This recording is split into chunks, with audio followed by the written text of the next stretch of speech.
All right, I'm delighted to say that Dotsy O'Callaghan and Jack Guiney join me now in studio. Lads, you're very welcome along to our new Off the Ball studio here.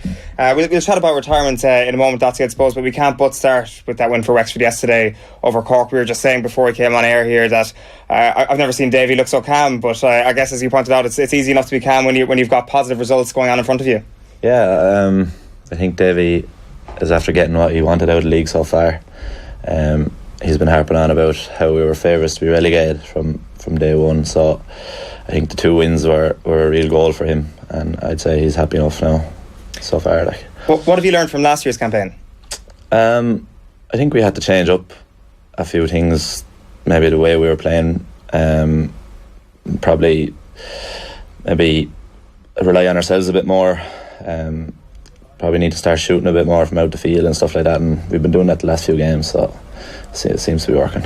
Because it seems to have just been a complete falsehood that after having such a successful league campaign, people tended to assume that maybe not focusing on the league is the way to go, but as Davy rightly pointed out after the game yesterday, winning is a habit. You should always be aiming to do it. It seems pretty obvious to say it. Yeah, well, it creates a good vibe in the camp, you know. It's a good atmosphere there now at the moment, and like you're not dreading going training as much, I suppose. So I think Davy, he can work on things now for the rest of the league and stuff like that. So I think the 2 wins were big, massive for him. Like last year, we targeted the first couple of games against Galway and stuff, and we won those as well. So he really put his mind to the first 2 games this year as well. And he's after getting his 2 results, so he's happy enough. Absolutely. Dotsy, are you looking around at hurling at the moment and thinking I'd love to be in there? Yeah, look, I suppose there's a part of you, alright, will be looking on and you're following it. Obviously it had been a massive part of my life, but look, I suppose I had made the decision. It was a personal decision and it was the right decision for me just to take a bit of a back seat, so look, I'm following it with interest, and I'm obviously following how the lads are doing with Dublin, and obviously under the new management as well. Very interested to see how that's going to go and how that's going to pan out as well. So look, I'll obviously have a massive interest in it. Yeah.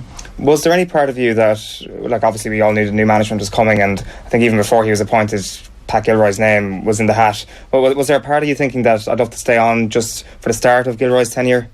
There was, absolutely there was, yeah. But I suppose I had back surgery the previous year, and for last year's I hadn't really been a part of the squad, to be honest. I was doing my own work and managed to get back for the championship and featured, say, in the last 2 games, and I suppose that felt like a bit of an achievement to me in itself, getting back, because it was a kind of a bit of a road getting back from the injuries and stuff. So I had probably in my own head, I had at that point I had said, look, it's time, maybe it's time here. Now when I heard, I think it was a great move getting Pat Gilroy as manager and his management team, and I did try. I went to the gym on my own for a month and really tried to work it and push myself just to see where I was at, and I just felt I was just falling a bit short of where I wanted to get, and I had a few niggles as well, so I just didn't want to go back in unless I was going kind of hammer and tongs into a new setup. I just didn't want to be there, and I just didn't want to linger on that way, so from a personal point of view as well, I suppose that it was coming to a point where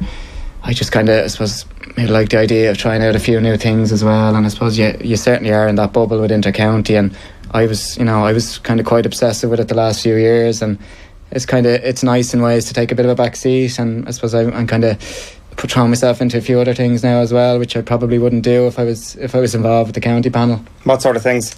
I suppose I've stepped in with a Dublin under 16 squad. I'm coaching them, and that's starting off this week. I'm really looking forward to that, working with the younger guys.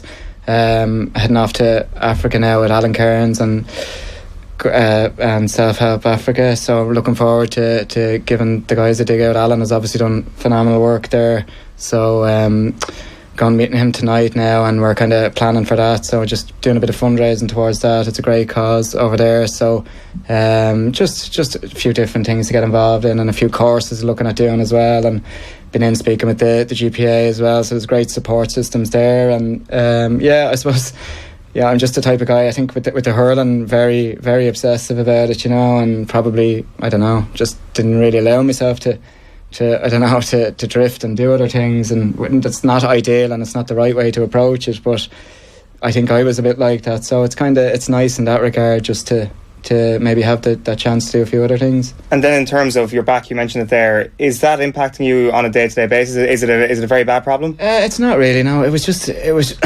microdiscectomy I had. So there was a disc kind of a disc was pressing on the nerve, compressing the nerve. So that was it was just causing pain shooting kind of pain down into the foot, you know. So I think they shave off that part of the disc and it decompresses the nerve. So there was a bit of nerve damage. So it's just kind of, I would still feel it and I'd still be very much aware of the nerve kind of going down and maybe a bit of pain in the back here and there. And I suppose I had just, even when I got back from that, I had maybe torn the hamstring a couple of times as well. So it was maybe leading into other things. But I'm back training with the club now, football and hurling, and to be honest, this game's coming every Sunday and I'm kind of enjoying that. It's maybe not as intense training and I can kind of gauge it myself which way, you know, how hard I can go. So it's nice in that regard and kind of looking forward to that now. Yeah. When you look at intercounty hurling these days and the demands on it and even the style of hurling, do you think it's a young man's game? I do. Question for you. Yeah. I'll still take Jack here now, Brad, I'm pretty sure of that. But no, I suppose no, like you see the likes of Conal Keeney coming back there at 35. Like, I don't think it's necessarily an age thing. I just think it's like he's been away from it there. I think he's got a massive appetite for it now, and he's been putting in savage work. And I mean, I think he played very well yesterday for Dublin as well, by all accounts. So I just think it comes down to the individual. But I mean, I think it's in Brendan Bugler talking about, you know, saying that, you know, maybe players, for different players, maybe different things could be expected. And I think you got managers coming in now to these inter-county jobs, and it's the be all and end all for them for a couple of years, and you know they have to stake it down. So they're looking for players to give up. You know, obviously they want everybody to be doing the exact same thing and nobody slacking or this and that, nobody getting preferential treatment. But like, realistically, guys with experience and stuff like that, and they might have families and kids and maybe other priorities. So it's just about getting that balance. I think if you can get that balance, I mean, I don't think the age necessarily thing isn't really an issue if you have the appetite and you want to keep on playing. What do you think? I think for young guys, I think the lifestyle suits them a lot better. They don't have kids, they don't have maybe high intense careers off the pitch, and I think it's a lot more suitable for them maybe to be given the time to training for the county. As regards the age thing, Dotsy was flying there last year, so I don't know about that, but I think it's freshness as well. Like, if your body is fresh, if you haven't really done years and years and years of hard slogging, I think you're going to be a lot more able for it. So it depends how smart you trained over your career, I suppose. Yeah, the freshness thing is an interesting one, because I guess there's a mental aspect to that as well. You mentioned Brendan Bugler there, like the team meetings, and he just talks about meetings and meetings and meetings. Oh, jeez, no, I agree 100%. They would drain the life out of you. Yeah, absolutely drain the life out of you. Oh, like it would. You could be, you know, seeing a schedule and you know, I don't know, all day together on a Saturday and meetings planned, and sometimes they're just thrown in to be thrown in for the sake of it, and I don't know, they were painful at times for me also. Now, you know, I loved coming, I loved training, and I don't know, there's many of them meetings could have been wrapped up within 5 minutes in my eyes, you know, and would have had maybe more effect. I think Jack will agree with me on this, will he? Yeah, I wouldn't be one for those long meetings now either, but in fairness to Davey, his meetings aren't that long. Like, he tries to get what he has to say in as quick as he can and get people out there, so it's not too bad. But geez, these long days, you go off on a bus in the morning and you're not back till it's dark, like, so less of that now and more. Like, you enjoy playing the game, but the stuff that comes with it is a bit of a drag at times, alright. I think you're giving up so much to it as well. You just, you know, obviously you want to be collectively meeting up, but I suppose you just want maybe, like snappy. Time. You want time. Snappy. Yeah, time, exactly. Yeah. Lads have things to be doing, stuff like that, other things to be doing. So maybe, you know, snappier sessions. You're getting what's done, and you're out the gap. You know. Do you feel that somebody like Lee Chin has benefited from not having distractions outside of hurling so far this year? Well, I think his performances are definitely telling that story. I know he was very good again there yesterday. He's in serious shape. You know, he's hurling well. You can tell that he's putting a lot of time into his game. A few years ago, when he was playing football and stuff, you could probably tell that he wasn't putting as much time into the hurling, and you see when he turned his focus to the hurling, and he's probably at it full time now, but maybe doing more than most people, and it really is benefiting him. Like, it suits him. Mightn't suit everyone, but it's suiting him. You know, he's he's playing really well and he likes what he's doing, so he's mad. Do you ever feel concerned about being defined as a hurler? Because essentially everybody is an amateur, and I think I can remember your father actually in a piece in Sunday Independent with that Liam Dunn situation a few years ago, saying about yourself, saying that you were only 21 at the time, that you don't know whether or not you want to be defined as a hurler. Like, are you a hurler kind of thing? Whereas, like, would you describe yourself as a hurler? Is that your primary function? I'm Jack, I'm a person as well, like, so I wouldn't go into it. I don't know, if you were out on a night out, you wouldn't introduce yourself as a hurler, like, there's plenty of other things that you'd like to say first or not say at all. It is. Like, I mean, I suppose from my point of view, I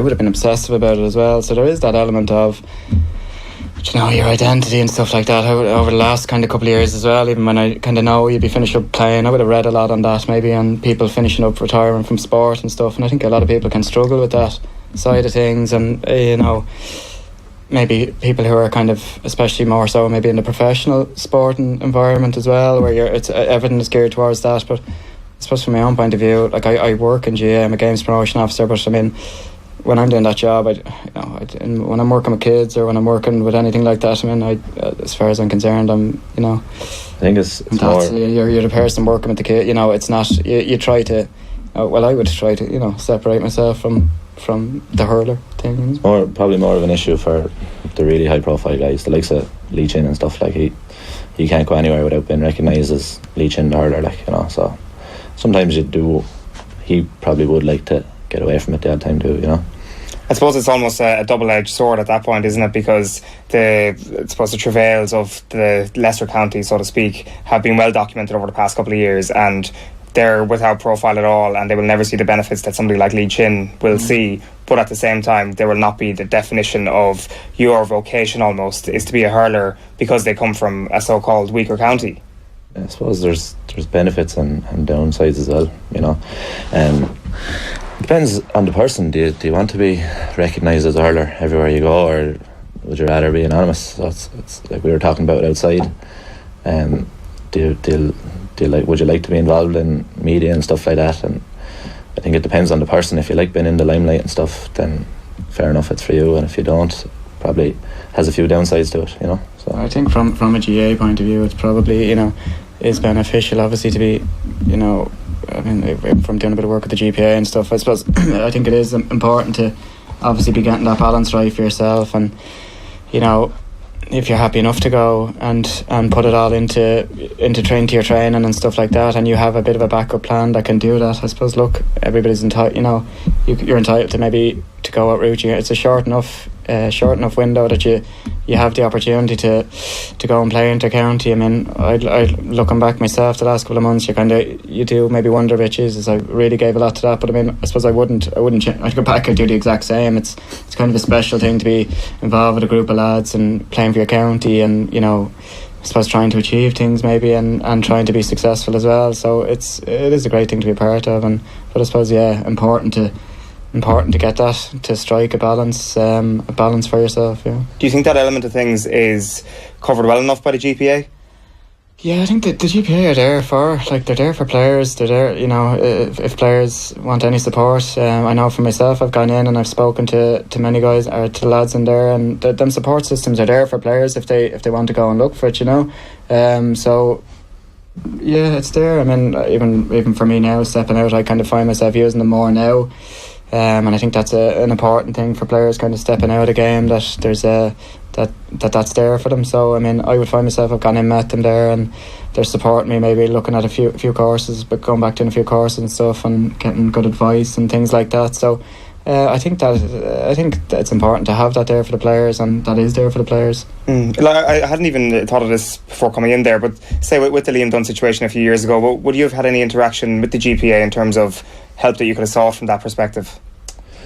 No, I don't think it was any of the GPA's business, really. I think that was a call made by the manager at the time, and it was his call to make. The GPA can't call the shots there, and rightly so, so I wouldn't have gone looking for any help on that one. I took a bit of advice whether to speak about it or whatever, alright, but I didn't didn't go looking for any help on it or anything like that.